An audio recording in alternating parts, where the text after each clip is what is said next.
take a quick look at how to search a linked list. Now the basic idea is pretty simple. You need at some point in the linked list at which to start searching for something, and you also need the thing that you're going to search for. Let's say just an int, some value like 5 or 6. And you want to set up a function called search. And this example uses the class for a node.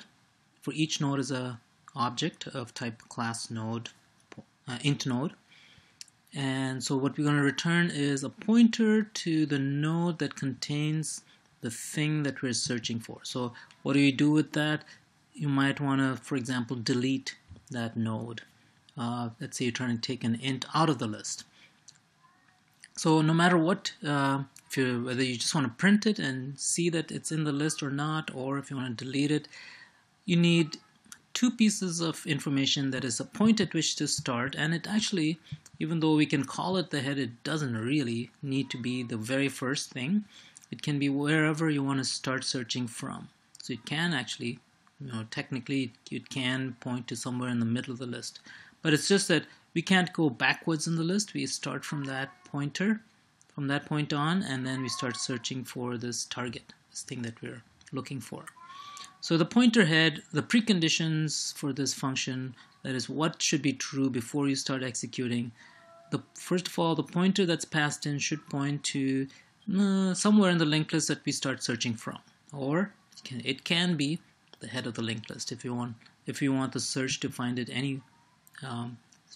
search to find something, whether it exists in the list or not. So although this could be something other than the first thing in the list, if you want this function to find out whether the target exists in the list or not, this had better be the head of the list. Now the pointer in the last node also will be assumed to be null because we're going to use a loop. That's the key to searching a linked list. When you have a linked list, you can't really do a binary search, for example, in a linked list. Even if your nodes are all sorted, you only have a pointer to the first node in the list. You pretty much have to go sequentially from the first node to the very end.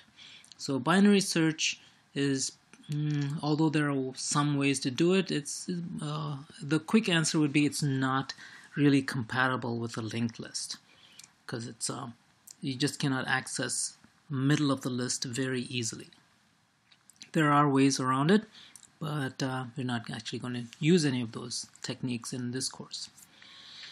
Okay, so we assume that the pointer in the last node is null because we're going to use a loop and scan all the nodes. If the list is empty, the head can be null. That's fine. That should be fine. If head is null, we should just check that in this function, in the search function. If head is equal to null, you just quit. You just give it null, return a null pointer. If you do find something, the pointer to the first node containing this target, this int, whatever thing we're looking for, is returned. If it's not found, you should return a null. Also, if the list is empty, that is, if head is null, we would just return a null. This is called a traversal of a list. And so what does traversal mean? Just means how do you go around the list looking for things or doing something to the list. Okay, in this case we use a simple loop. So the pseudocode, or sort of fake code, sort of like C or C++, would look something like this. You have a while statement, you have some variable called here. While here does not point to the target node or the last node, make here point to the next node in the list. So that is your p is equal to p arrow link statement. And then after this while loop, if the here node points to the target, return here, return the pointer to that node that contains the target, or else return null. Okay, so what happens if the head is null? This should exit, and if here should be null, and so this should return just return null. It's pretty straightforward. I'm hoping that everyone can implement this, that is, use a class instead of a struct, set up all the data members to be private, set up all these get and set methods for the data and the link, and you should be able to set up a loop like this.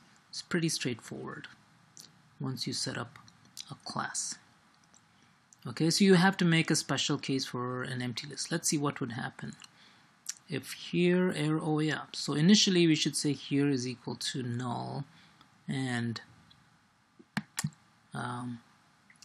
then set here is equal to head, and actually yeah, we should do the check over here. I mean, that is above. Before we do this, if head is equal to null, we will never get to do this.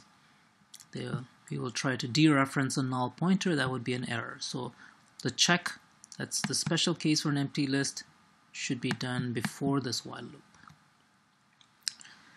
Okay, so that's a simple operation on a linked list, that is a search. We also talked in the previous video about adding to the middle of the list. We also looked at deleting from the middle of the list. Those are the typical kinds of things that we would want to do with a linked list. Now, if you look at most linked lists that are used these days, almost all of them are going to be doubly linked lists. And the reason is just there's just one reason. It makes deletion easier. It makes it easy. Doubly linked lists make it easy to delete things from the middle of the list.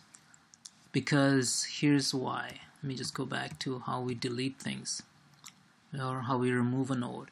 Let's say we have this list of 1, 2, 3, 4, 5 things, and we know that we want to delete the 4th node in the list. Well, how do we delete this node? Remember, we have to start from head and get a pointer to the thing before the thing that we want to delete, and then wire around it. That is, have the node before the thing we want to delete point to the thing after. So to do that, we have to first of all assume, let's say we have 200,000 nodes in this list. We start at the head, we go to the thing, let's say in the middle, it's the 100,000th thing in the list. We have to have the node before it, pointed to the node before it, which means we have to check. If we are doing a search, we either have to have a pair of pointers starting from the beginning, one behind the other, tracking till we find the thing that we want to discard. We search, and then now let's say we tracked and we had this thing before the thing we wanted to delete, and then now we can rewire and delete this thing. Okay, so that's a lot of work. Here's where doubly linked lists are useful. Every node that you have has 2 pointers, one going in, we call this the forward direction of the list, another going in the backward direction. So this would be pointing back to here. This wouldn't be pointing to anything because there's nothing before it. So the very first node would have a null end marker for the links going backwards. And so this would point back to here, this would point back to here, this would point back to here, and so on. Why is this handy? Because now we don't have to have this pair of pointers as we go down the list looking for something that we want to delete. Let's say we find the thing we want to delete. If this were doubly linked lists, we would have a node pointing back to here. No need to keep track of this. No need to have the second pointer tracking the thing before the thing we're looking for. We would have a node going backwards. Then we could go back, change the forward link to go to here, change the backward link of this, instead of pointing to here, have it point to here, and you're done. So you don't need to know which node comes before the one that you want to delete. You always have a link to the previous node. So that's the idea of doubly linked lists. Oops. So what we just described before was a singly linked list can only follow links in one direction. A doubly linked list has a link in each node to the next node and another link to the previous node in the linked list. So this way we can follow links in either direction, and the very first node will have a null going to the, will have a null for previous, and the very last node will have a null going to the next. Okay, so there's no next for the very end of the list. There's no previous for the beginning of the list. So we can make some operations easier, and the main one is deletion. Since we do not need to search the list to find the node before the one we want to remove. Okay, so that's the big reason for having doubly linked lists. And most people, if you're going to use linked lists, might as well just use doubly linked lists, and that's what most people do. So how would this int node look? We call this a different name. It's a class. We call it doubly linked. And here's the main difference: is not only do you have a next link, but you have a previous link. So then, since you have to have an extra data member, you have to have an extra thing in the constructor for next and previous. You can get next and also get previous. You can set next and also set previous. That's about it. So you have a few more methods, more complicated constructors, one more data member, and now you have a linked list that can go forward or backwards. Very easy to delete, very easy to and everything else actually works the same way. You don't have to use the previous links, right? You can pretend you can use doubly linked lists as a singly linked list too. You just ignore the previous. So if you want to add a node, here's how this would look. Let's say the head points to a node with the previous data member set to null, and the next set to point to the next node in the list. The previous of that points back to head, the same thing as head. The next points to another node. The previous points back to the second, and the next of this third is null. If you want to create a new node, here's what you need to do. You have to splice it in. Here's a new node, which is going to be the new head. Have the next point to the same thing that head is pointing to, that is set head is equal to this link is next link is set equal to head, so you have a link from here to here. After you do that, let me see, that's the node with the 5 in it, so this is a new one. This new head will point to here. As the next, you have to change this to point back to this new head, same thing as here, the same thing that new head is pointing to. And finally, all you have to do is say head is equal to new head, and now you have spliced in that new node. Let's see, somehow this got set to null, but I think we already set it equal to point back here, so I think that's just a typo. Removing a node requires updating references on both sides of the node. And notice that here, when we add something new, we only had to update this. And of course, we had to update the new node too.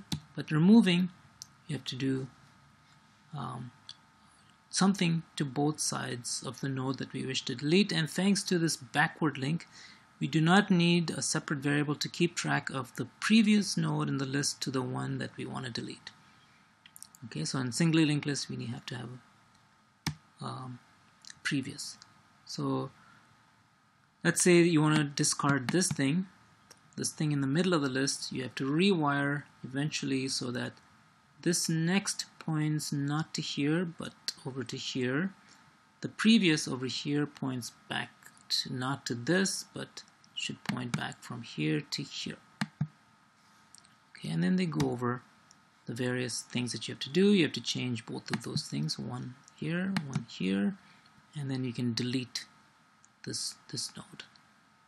Delete the node to be discarded, and you're done. Okay, so that's a quick introduction to linked lists. Definitely these are things that you want to try out with code. That's the only way to learn these things. So try all the examples in the book, try the code that I set up in the videos, even the templatized code, because that'll show you how to, in addition to setting up templates, also how to use some very generic data structures.